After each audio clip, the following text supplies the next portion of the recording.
Como será que acontece a jornada profissional de uma pessoa na área da saúde, a enfermeira? Nesse episódio, a nossa convidada, né, especial vai nos contar como se desenvolveu a sua jornada profissional desde quando era muito jovem. Meu nome é Luciana Martins, atendo pelos pronomes ela, dela. Estou aqui no escritório da Lantra e sou o host desse episódio, que faz parte da série Como Cheguei Até Aqui. Hoje entrevisto a nossa convidada especial, que é a Paloma Salles. Ela é doutora em enfermagem e cardiologia, formada pela Universidade de Nova York e docente do curso de graduação em enfermagem da Universidade Metropolitanas Unidas. Ela é pesquisadora na área de cardiologia e saúde pública. E ela é mamãe do Samuel e apaixonada pela maternidade, a coisa mais fofa do mundo. Paloma, é muito bom ter você aqui para conversar e seja muito bem-vinda. Muito obrigada. Eu que agradeço de poder participar e contribuir com você e falar um pouquinho, né, sobre a minha trajetória na enfermagem e de como tudo isso começou. E sim, sou uma mamãe apaixonada pelo filhote, com certeza. Coruja Master. Um fofo. Lon, vamos para um momento de curiosidades? Eu vou fazer algumas perguntas e você fica à vontade para comentar, tá bom? Bora lá? Perfeito. Vamos lá. Brincadeira da sua época de criança que você lembra com carinho, qual era?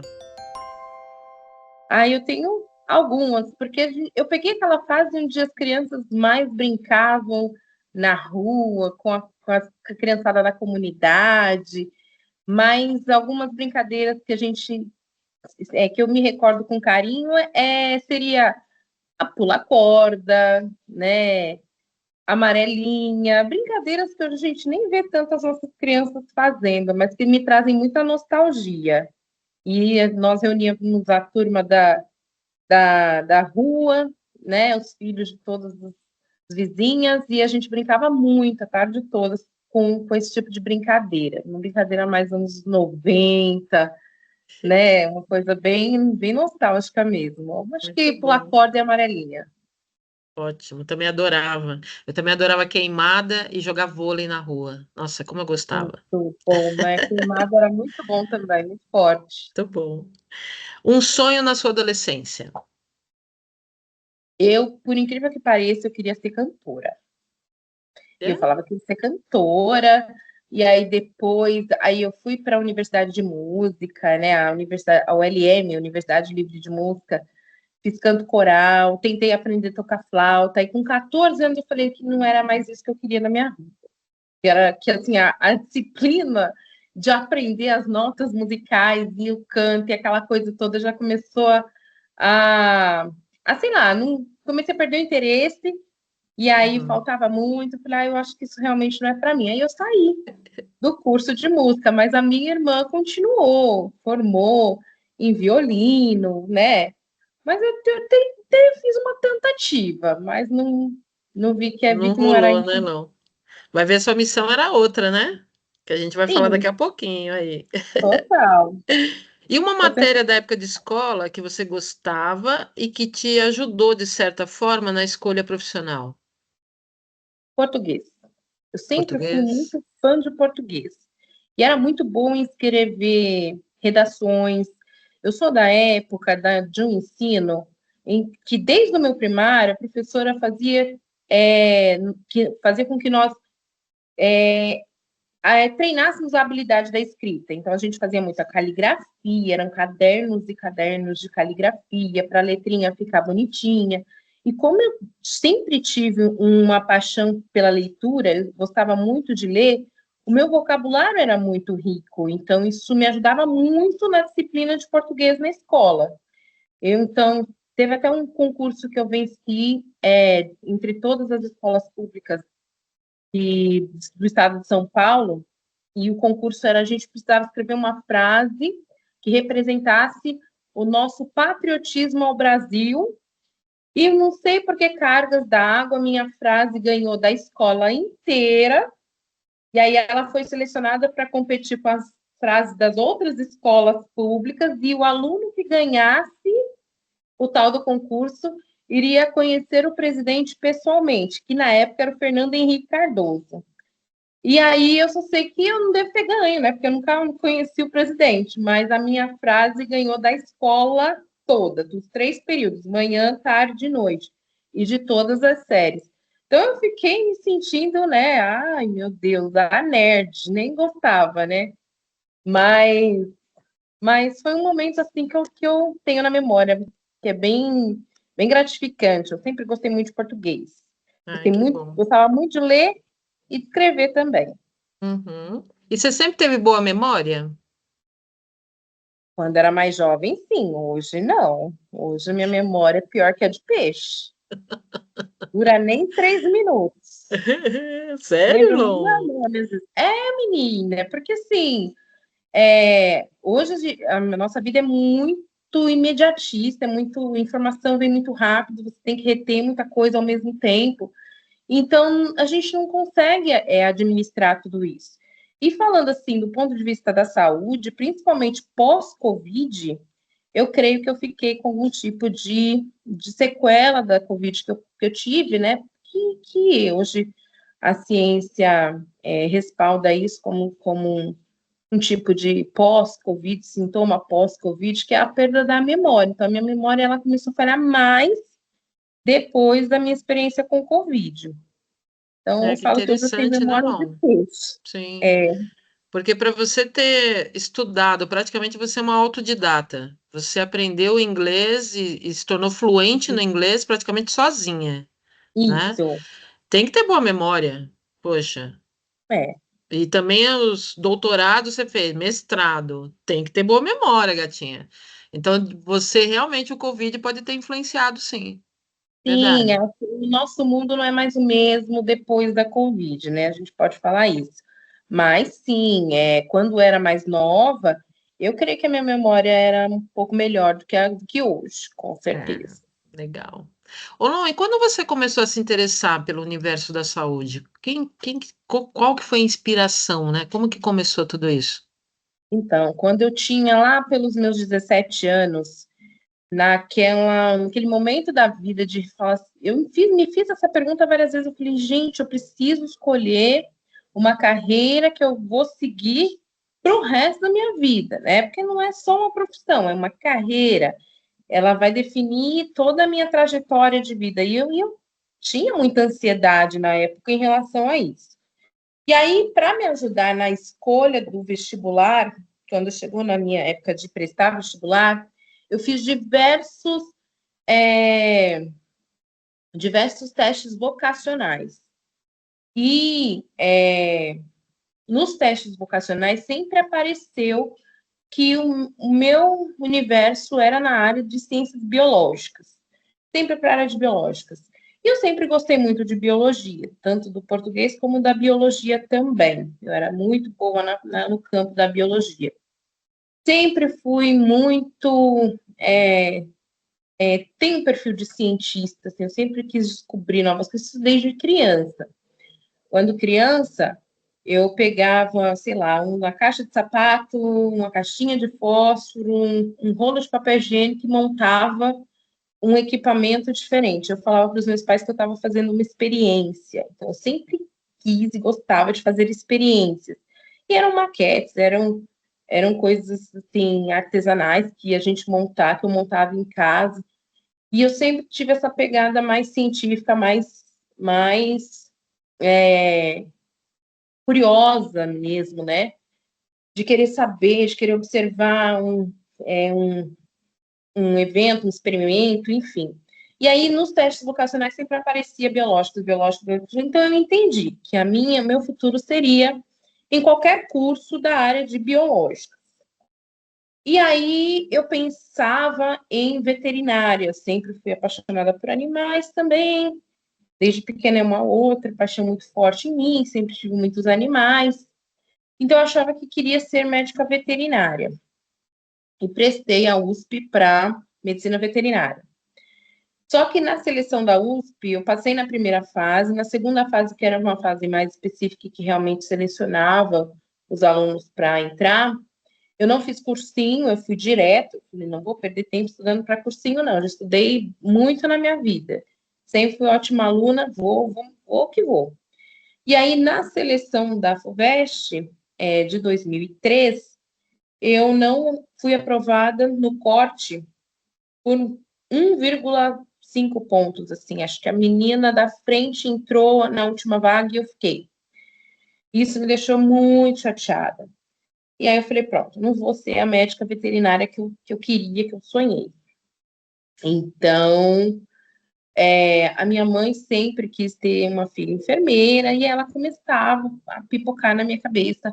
Ai, faz enfermagem, enfermeira é tão legal, né? E eu, na época, não sabia nem o que se tratava a enfermagem. Eu tinha aquela visão bem estereotipada de enfermeira, que era aquela moça com um chapéu esquisito na cabeça, com uma cruz vermelha assim, que dava injeção no povo.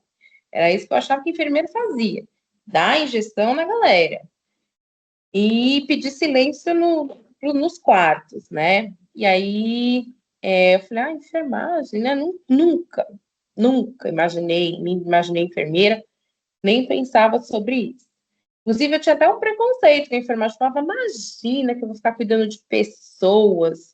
Eu tenho que cuidar dos bichos que acho que valem mais na minha atenção do que os seres humanos. Os seres humanos, né? Os seres humanos não merecem. E eu era tão, né, ingênua na época.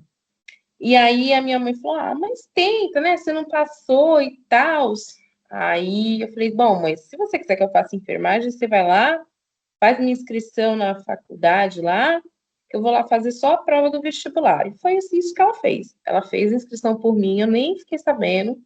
Ela só me passou o dia da prova, falou, tal dia, tal hora, você tem que estar lá fazer a prova. A E aí mãezona indicou tudo, deu todos os caminhos. deu todo o caminho das pedras. E eu também, né, fiquei tão decepcionada pela reprovação da USP que eu não queria, né, fazer mais nada.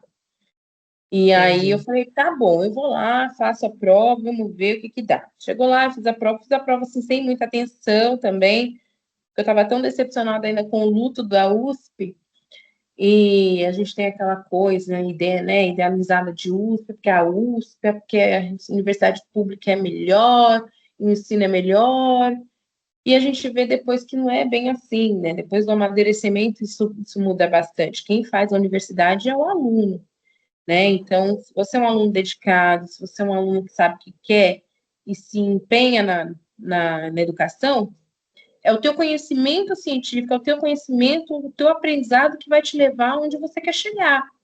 E isso independe do nome da sua universidade. E aí, assim foi.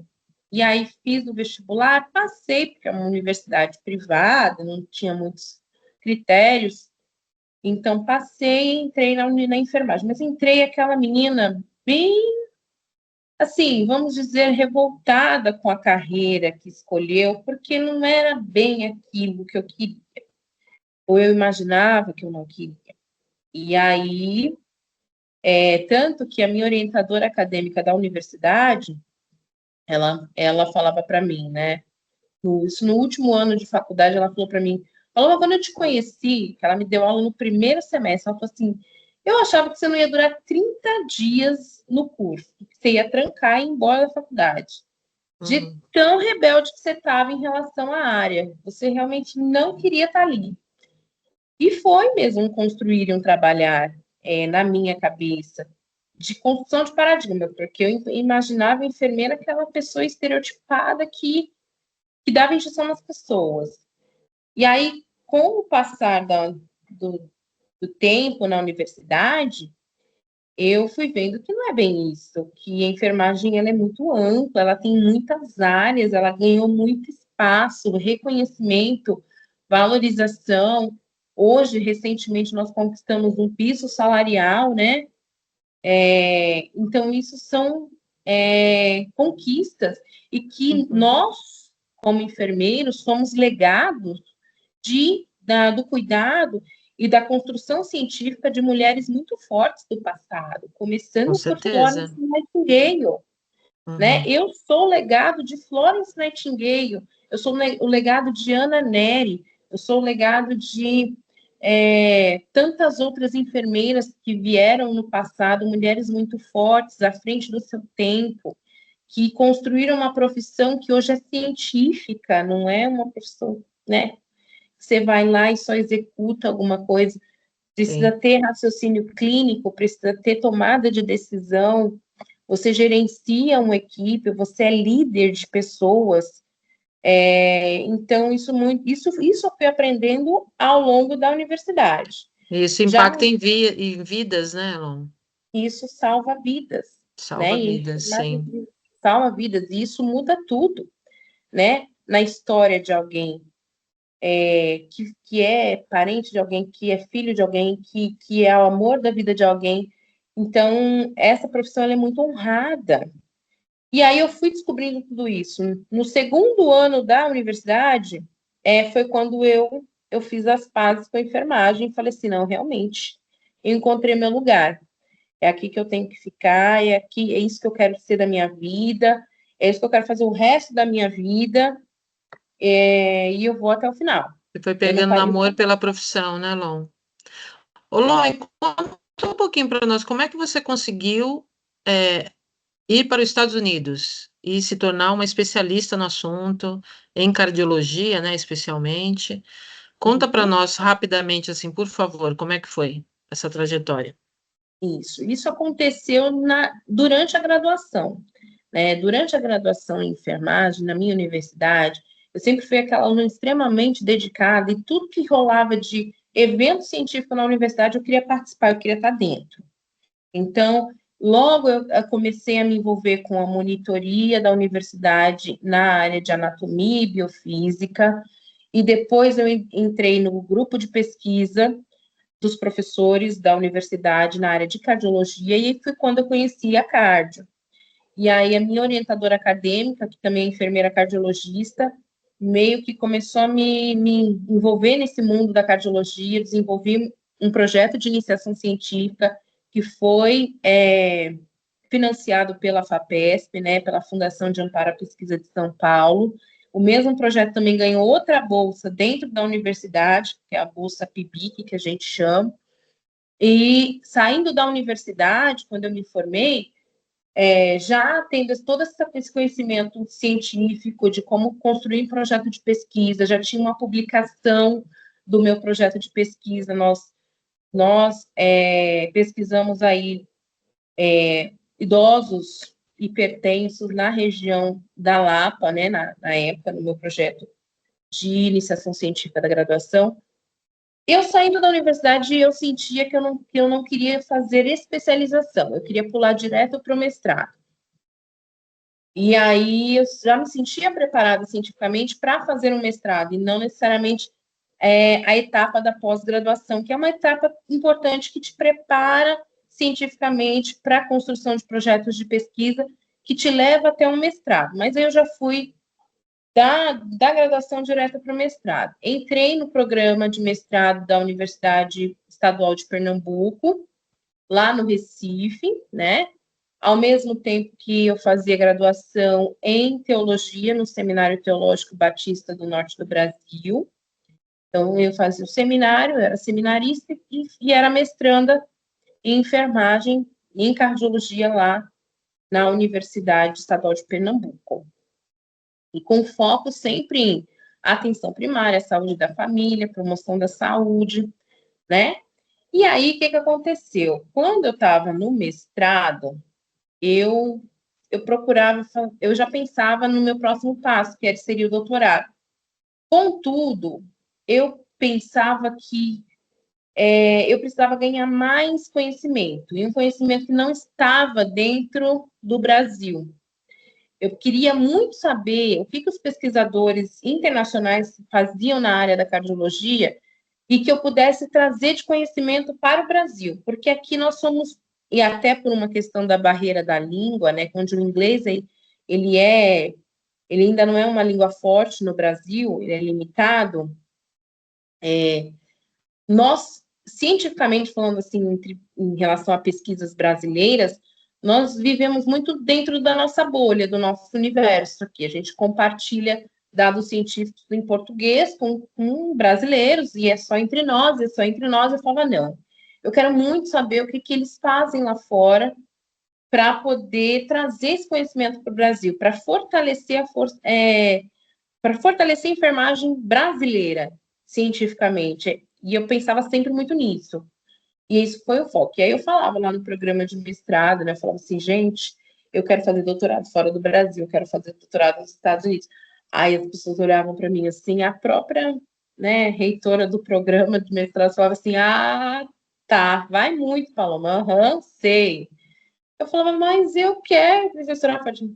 Não, tudo bem, se quiser você vai, né? Mas assim, impossível, como assim você vai fazer doutorado fora do Brasil? A gente não tem recurso, a gente não tem nada, a gente não tem nem contatos, nem nada. E eu não tinha mesmo, não tinha contato nenhum. E aí eu lembro que eu sentava no computador e aí eu começava a procurar os programas de mestrado, não, de doutorado, lá na universidade, lá nos Estados Unidos, várias universidades americanas. E eu queria encontrar uma universidade que tivesse duas questões, que alinhasse, que tivesse a mesma linha de pesquisa que eu tenho interesse, né, na cardiologia de trabalhar, que são as doenças crônicas, não transmissíveis, especialmente a hipertensão, né?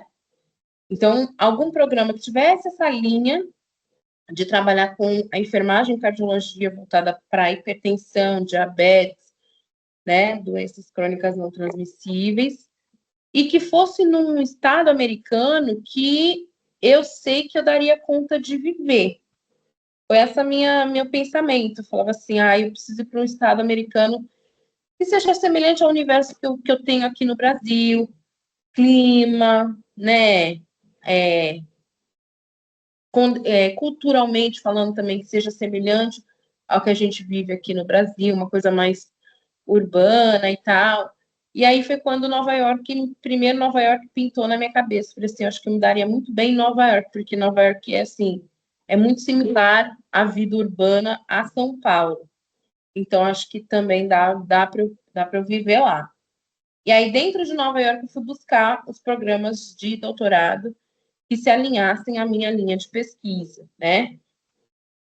E aí fui procurar na Universidade da Pensilvânia e olhei muito bem, Pensilvânia é próximo de Nova York, mas olhei na Universidade da Pensilvânia, depois dentro de Nova York fui olhando algumas outras, Colômbia, e aí encontrei a Universidade de Nova York.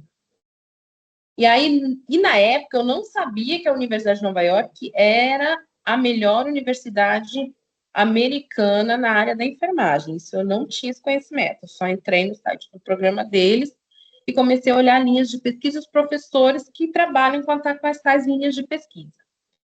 E aí encontrei a professora, a doutora Deborah Chan, e no meu inglês da escola pública, né, com a ajuda do Google Tradutor, escrevi um e-mail para ela, me apresentando e falando, olha, eu sou Paloma, eu sou do Brasil, eu estou num programa de mestrado, eu trabalho com essa área de pesquisa, e eu gostaria de saber o que eu preciso fazer para entrar na sua universidade. Eu fui muito honesta, né? Quais são os passos? Você pode me ajudar?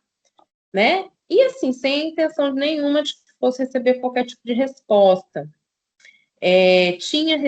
Antes de escrever para a professora Chan, eu tinha enviado o mesmo e-mail semelhante para uma outra professora na Universidade de Nova York, que trabalha uma linha semelhante à minha também. Só que eu recebi uma resposta dela e não foi uma resposta muito animadora. Ela falou assim, eu posso te ajudar, no dia que você estiver por aqui pela universidade, você me procura, a gente conversa. Aí eu falei, mas não tem como eu ir até Nova York para conversar como fazer para entrar no programa, né? Então eu falei, acho que não vai rolar. E isso me desanimou bastante quando eu recebi essa resposta. E aí pensei duas vezes antes de mandar um e-mail para a professora Chan, mas mandei. E aí eu não sabia, na época, mas calhou que ela é a reitora do programa de doutorado da Universidade de Nova York, de enfermagem. E E aí ela me respondeu falando dos passos a passos, que eu teria que fazer um vestibular, que eu teria que fazer o TOEFL, que eu teria que fazer uma análise de currículo, que eu teria que fazer uma entrevista, e que eram todos os processos seletivos para entrar no programa. Perfeito. Aí eu fui começar a correr atrás de cada etapa do processo para eu participar, né? Como que faz esse vestibular em americano, em inglês e tal, onde que faz, como que paga, a taxa, tudo certinho. E fui fazendo sozinha na minha busca aí pela vaga na Universidade de Nova York, para o doutorado em enfermagem. Quando foi novembro, mais ou menos, de 2012, nós estávamos organizando no mestrado um simpósio, um seminário internacional científico, né? E nesse seminário internacional, a gente precisava de palestrantes internacionais, porque é internacional. Até que a reitora do programa de mestrado chegou para mim e falou assim: Paula, você conhece alguém internacional? Porque a gente está organizando seminário internacional, mas não tem ninguém internacional. Todo mundo que foi convidado é brasileiro. Não dá para a gente chamar um seminário internacional de internacional se tiver pelo menos um palestrante internacional. E eu estou aqui desesperada porque os internacionais que eu conheço, ninguém pode vir, e eu não tenho palestrante internacional. Eu falei: olha, estou conversando com a professora Chan, da Universidade de Nova York, e ela é pesquisadora na área de cardiologia e está me ajudando aí com as informações para entrar no doutorado lá. Aí a professora, né, do mestrado, né, a reitora falou assim: olha, se você convencer ela a vir, diga a ela que no programa arca com todos os custos. E aí, imediatamente fui para o computador e convidei a professora Chan para ser a nossa palestrante no Seminário Internacional da Universidade Estadual de Pernambuco. Ela prontamente aceitou o convite, e aí eu intermediei os detalhes da vinda dela, passagem, tudo certinho, e fui recebê-la. Então, nós nos conhecemos, e ela veio, palestrou, foi muito legal, foi um sucesso. E aí ela retornou para Nova York, e depois de um tempo, eu precisava formar banca para a minha defesa do mestrado. E o que é formar banca? É convidar os professores que eu gostaria que fossem os meus avaliadores para o meu projeto de mestrado. E aí, novamente, eu mandei um convite para a professora Chan, perguntando se ela gostaria de vir fazer parte da minha banca. E ela aceitou. E aí, ela retorna uma segunda vez para o Brasil para fazer parte da minha banca, mesmo sem entender nada em português. Eu tive que contratar aí uma tradutora para sentar do lado dela e traduzir simultaneamente ali a minha apresentação.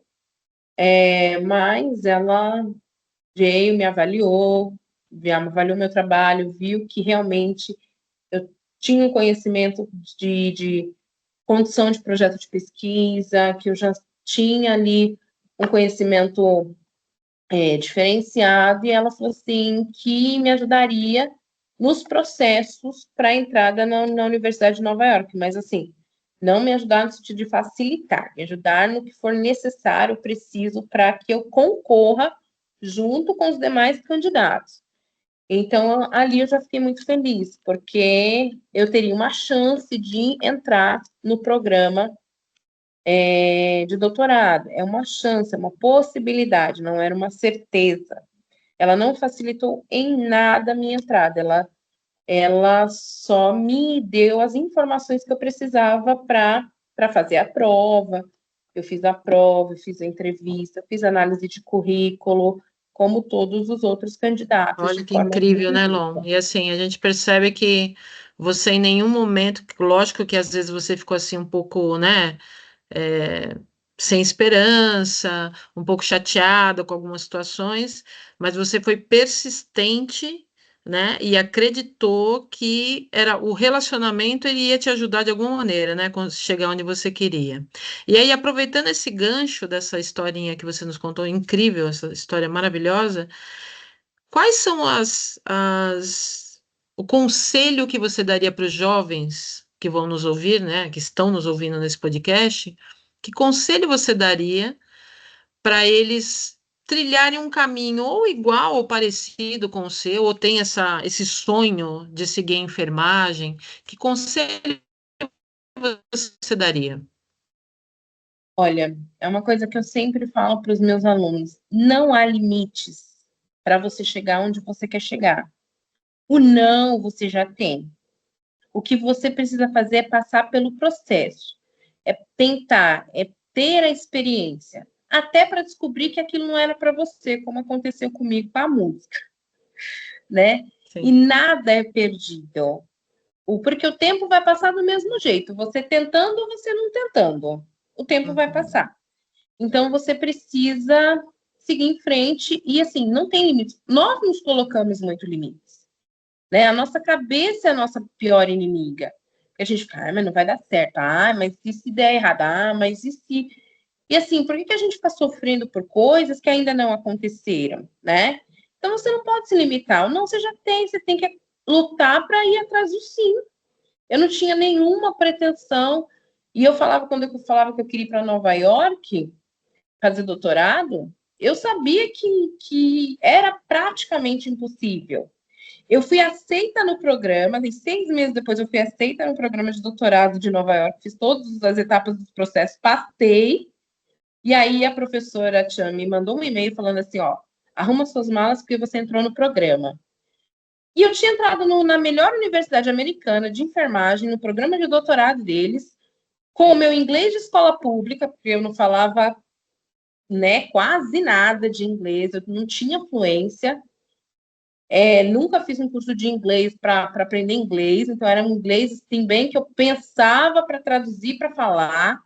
Eu tinha entrado num programa de doutorado, e detalhe, é uma universidade privada, e o curso de doutorado em enfermagem eram US$ 200.000 por semestre.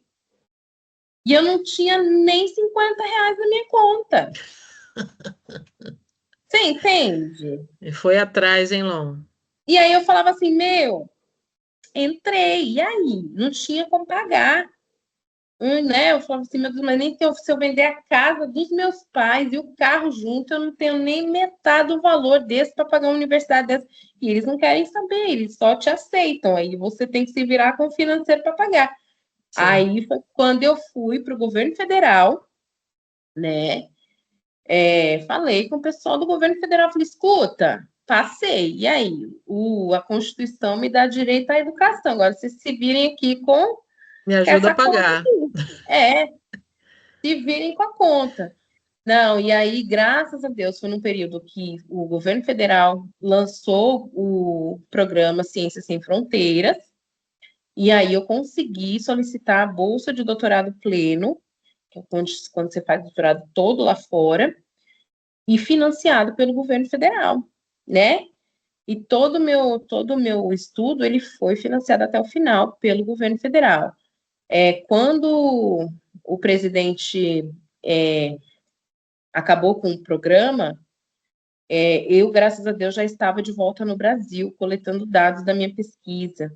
Então, eu não sofri tanto quanto os outros estudantes sofreram, que ficaram, né, sozinhos lá fora. Eu já estava de volta no Brasil.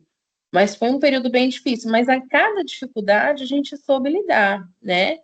Eu terminei, eu defendi o meu doutorado, graças a Deus. Terminei pagando o doutorado com recursos próprios, mas na época a minha mensalidade já era bem, bem menos. Eu pagava um crédito só de US$ 2.000. Então, US$ 2.000 dá para a gente lutar e conseguir, né? Tipo, 5, 6 mil Dá para reais. ir. É mesmo porque Dá pra você já gente. trabalhava na área e dava para ajudar também, né, Paloma? Já, quando eu voltei para o Brasil, eu Legal. comecei a Que bom. trabalhar na Universidade 9 de Julho. Eu fui convidada a trabalhar na Universidade 9 de Julho, eu não fui atrás. Eu Uhum. estava em casa assistindo novela a reitora não, a diretora da saúde, professora Maria da Penha, entrou em contato comigo falando, Paulo, você está no Brasil? Eu falei, tô. Então você tem que vir à nossa universidade para estudar. E eu fui com um grande prazer, porque foi essa universidade que a minha trajetória começou. Então, foi a Uninove que me trouxe até onde eu estava, né? Doutorada, e toda essa construção científica que eu tive na minha carreira, eu devo não só à minha professora da escola primária, mas principalmente também à Universidade 9 de Julho, que foi onde eu comecei a minha carreira na enfermagem. E para mim foi uma super honra ir até lá trabalhar como professora, né, dessa vez, devolver para a universidade todo o investimento que eles fizeram em mim também Com cientificamente, certeza. porque é uma Sim. troca, né? É uma troca. E motivo pelo qual eu também voltei para o Brasil, né? Eu rejeitei 2 ofertas de emprego em Nova York, uma para a Universidade John Hopkins, que eu trabalhei 1 ano lá como consultora de pesquisa, eles me ofereceram a vaga como professora de enfermagem, eu declinei, e a Universidade de Vermont também, que também me ofereceu a oportunidade de lecionar lá para os alunos de enfermagem lá, eu dei uma palestra para eles, mas declinei também porque minha intenção nunca foi ficar lá fora, sempre foi voltar para o Brasil para fortalecer a ciência da enfermagem brasileira. Uhum. Então, é aqui que a gente precisa de força de trabalho, não físico, mas intelectual, científico. Sim. Então, o motivo pelo qual eu voltei para o Brasil é por isso também. E desde então, desde quando eu voltei, eu tenho lutado por isso nessa construção, de abrir a mente dos meus alunos para que eles entendam que eles não têm qualquer limite. Dinheiro não é limite, tempo não é limite, família não é limite. Você pode e deve conquistar tudo aquilo que você deseja. Os nossos limites é a nossa cabeça que coloca. Se você se dedicar, trabalhar duro, ter disciplina, você chega onde você quer. Isso é fato. Eu sou a prova disso, né? Eu conquistei uma vaga que eu não tinha nem dinheiro para pagar. E isso depois se resolveu, porque sempre se resolve. Então, nada é limite. O não as pessoas já têm. E uma coisa que eu falo também para os meus alunos bastante é que é muito fácil você se formar na graduação e parar de estudar. Ah, pronto. Formei, acabou, beleza, vou trabalhar e a vida se resume a isso. Não, né?